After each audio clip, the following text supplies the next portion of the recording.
Episode 11, Clip 4, the largest purchase of Boeing aircraft by Qatar, the insane number of chemicals and questionable ingredients in a burger, Trump's pick for Surgeon General, and why all this matters. Yeah, that is very notable. Like I was saying earlier, I think this is a gesture from the Qataris to Trump. I think the reason why Spirit canceled the order for American Boeing jets is not because of the parts and the expense and the fear of the tariff and that how that may influence the cost of parts.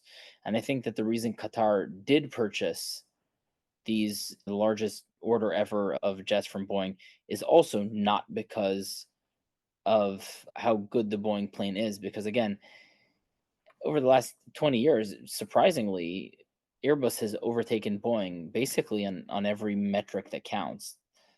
They, first of all, they were the first with the fly-by-wire and having the kind of the stick the way it is in F-16s and computer games, to be honest. And they did have a lot of innovations in terms of the cockpit and the flight dynamics, and a whole lot more about that than I do. But they partnered with a phenomenal company named Palantir, and Palantir is one of the only companies that actually develops real world AI, not just bullshit buzzword AI, but actual AI really influences the world. The vast majority of their products are kind of military intelligence products for the militaries of NATO and Western countries around the world. But they also have a commercial division, and one of their earliest and most notable clients was Airbus. And what they did is they set up a system where they can monitor every aspect and every part of the plane through sensors and predict when parts are going to fail before they fail and then replace them ahead of time. And this has saved just tremendous amounts of work and effort and time on terms of the airlines that operate these Airbus planes, but also in terms of Airbus's kind of maintenance and fixing things. It ended up reducing costs drastically and reducing downtime because you don't have to search for what broke because you know exactly what broke, and just made everything super, super efficient. So for a whole bunch of years, Airbus has just been better than Boeing at making jets. It's very sad to see, but that has been what was happening for a very long time. And it did see, and especially since Boeing failed both the bid for the F-22 and the bid for the F-35, so they weren't making any kind of predominant fighter jets either. It seemed like Boeing, like you mentioned, with their space initiatives failing too, like they were basically going to go bankrupt theoretically, or they could. And it seems like Trump tried to save them. So he saved them directly by giving them the F-47 contract instead of giving that to Lockheed Martin. And I think it's good because we do want to have two defense manufacturers as opposed to just one. It is good to have that balance. We should probably have five or six. And then secondly is this deal where Qatar decided to purchase the largest order of Boeing's ever. Again, it probably has to do with waiting lines and stuff like that to a certain degree, but it's not because the American jets are better. It's this is a gesture of goodwill from the Qataris to the Americans. So yeah, we've already seen three aspects of this where they're giving gifts to Trump. So we saw they forced Hamas to release the American hostage, Joe Alexander. We saw the way they welcomed him, the order for the jets, and yeah, basically they've just been peppering Trump with gifts, and that's the way he likes it. Who doesn't like a nice gift, right? Just Yeah. a housekeeping note. You did, I think, misspeak. You mentioned Spirit Airlines. That's US based. It's actually based just up the street from where I am in Dania Beach, Florida. Spirit actually switched to Airbus a while back when Boeing was actually having a number of safety issues. So they run an Airbus fleet, but it's Ryanair that recently announced Ryanair, sorry, yeah. out of Ireland. But that being said, listen, these are all real concerns. I think with this very significant order, I think it gives an opportunity to Boeing to address the concerns that have existed and to be where it should be. I think with regards to saying that Airbus is better than Boeing, like many things in life, there are, if you ask a Boeing pilot, he'll make fun of the Airbus, and the Airbus pilot he or she will make fun of the Boeing. Yes, the technology is different. The cockpit is totally different. The flight controls are different. But that doesn't mean it's better. And a lot of pilots don't like flying Airbuses. It's just the way it is. Like other things, some people prefer one type of vehicle or one type of aircraft. In the smaller aircraft world, there's the debate whether the plane should have its wings up high or down low, high wing, low wing. And that could be a debate that I don't think will ever be settled. But Boeing has gone through some challenges. I think it's a positive thing that it's being given an opportunity to move forward, address the issues. We're rooting for Boeing. Let's put it that way. Yes, yeah, 100%. It is a great American company, and I always almost preferred them just because they were American over Airbus until I had to admit that objectively, mostly Airbus's jets are better, at least in terms of maintenance things, in no small part the Palantir, where you don't have to worry about doors falling off or other Well, issues like that. MCAS systems, it's like, I can tell you there's been some technology issues both with Boeing and with Airbus with regards to safety, with regards to automation. That'll be a great conversation for another episode, but Airbus hasn't been completely non-scathed with that. It's just that of Boeing course. had more recent issues. It is a very large government European bureaucracy. They're as basically as inefficient as inefficiencies get. So the fact that they're able to make a plane is impressive in the first place.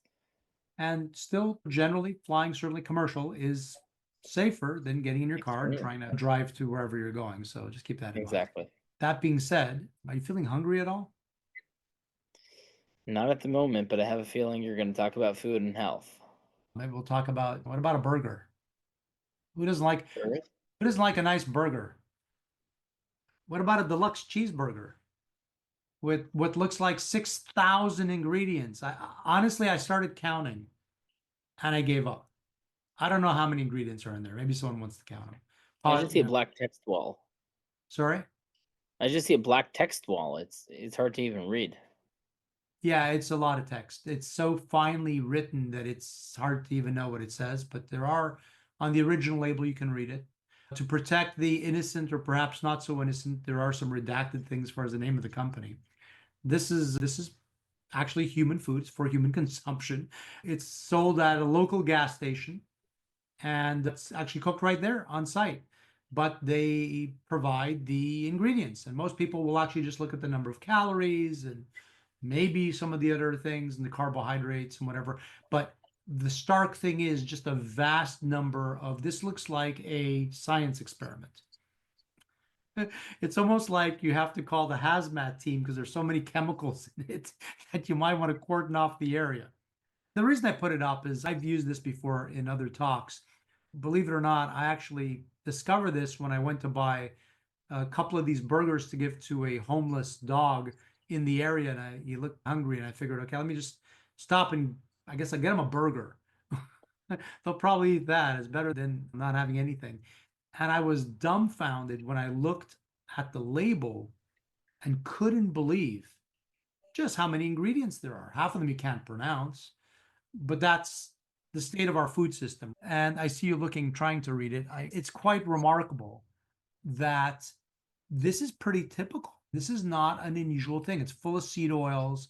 It has sugars. It has all kinds of preservatives. It has corn syrup. This is not what you would think. You'd think if I asked you without looking at this, hey, how many ingredients do you think a cheeseburger can have?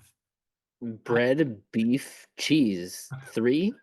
Maybe a sauce, some vegetables. 5? Yeah, would you've expected there to be sugar and all kinds of color added, and it's just shocking, right? The reason I put it up is because this is the thing most of us in our daily lives, we don't realize. Most people aren't reading this. You don't even pay attention. You wouldn't even notice.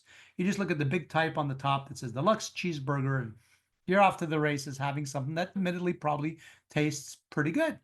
But is it really the healthiest thing to eat? And I would argue probably not. And I think that's become a big part in our healthcare system. The healthcare system and our food delivery system is tied at the hip. It's the food we eat is definitely affecting our health. Our country has become sicker than it's ever been, both in our children, our adults, and it's getting worse. Literally, year by year, it's just been getting worse. We've had some changes with this current administration we have. I think the first person that really I've ever seen as a politician that's aggressively speaking up about the quality of our food and the ingredients in it, and is trying apparently to do something for the first time. Up until now, it's always just been lip service. everyone says they got to change this or that. There was an announcement recently that President Trump has just nominated a new person for the Surgeon General position. There was one initially, and that didn't work out. And there's someone by the name of Casey Means. She's a physician. She's very into the Make America Healthy Again movement. She's a functional medicine doctor, highly educated, very smart. Her brother, we've spoken about her, I think, in one other episode at least. Her brother worked in the sugary beverage industry, without mentioning a name of a company, but the biggest company. And he's been very outspoken as well. I'd like to put a little clip up regarding her, because I think this is very important. Wherever we have a Surgeon General and really leading the charge for the direction of the health in our country, I think is important. And I think she'd make a terrific Surgeon General. And because of that, I consider that to be good news. We always, as we move towards the latter part of our podcast, we like to have positive things. And I certainly do believe and have been, and I've been following her for quite some time and excited that she's been given this opportunity. Let's listen in. President Trump working to complete his team nominating Dr. Casey Means for Surgeon General. And Secretary RFK Jr. is in full support, telling Americans why she's the perfect pick to help advance the MAHA movement. Listen. She is a pregnant mom right now, so she has a touchstone with every mother in this country. How do we take care of our babies? How do we give them good milk? How do we make sure that their foods are not poisoning them? What is her platform? You've talked to her, you know her. What does she plan to do? What top line stuff here? She wants everybody to become the CEO of their own health. And I really resonate with this because for so long, when I was looking for answers to my ailments, the doctors kept putting me on prescription drugs. They told me I needed to take an organ out of my body that I didn't need. I saw what was so wrong with the medical system, with my own body, and the root cause was actually what I was eating. We eat more ultra-processed food than every other developing nation, and we have the worst life expectancy compared to those developing nations. And she wants to look at the root cause and give parents and moms and dads and all Americans the truth about what we're eating so that they can make lifestyle. Be sure to watch our other clips and shorts and the entire episode 11 of The YoJoe Show.